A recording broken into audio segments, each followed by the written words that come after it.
প্রেমিকাকে নিয়ে প্রাক্তন স্ত্রীর বাড়িতে গেলেন আমির খান। বলিউড অভিনেতা আমির খান তার প্রথম স্ত্রী রিনার সঙ্গে বিচ্ছেদ হয়ে যাওয়ার পর দুজনের জীবনের পথ একেবারেই আলাদা।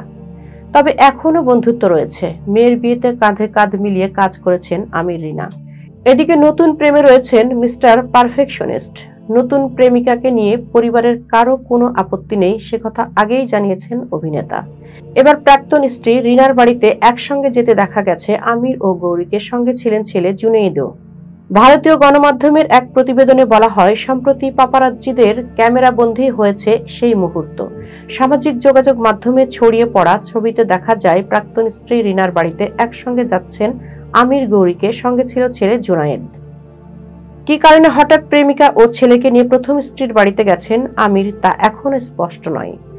রাগ ঢাক সরিয়ে গত মাসেই নতুন প্রেমিকার সঙ্গে সকলের পরিচয় করিয়ে দিয়েছেন আমির। এতক্ষণ বার্তা বৈঠকের সঙ্গে থাকার জন্য ধন্যবাদ। নতুন নতুন তথ্য ও সংবাদ পেতে বার্তা বৈঠকের ইউটিউব চ্যানেল ও ফেসবুক পেজের সাথেই থাকুন।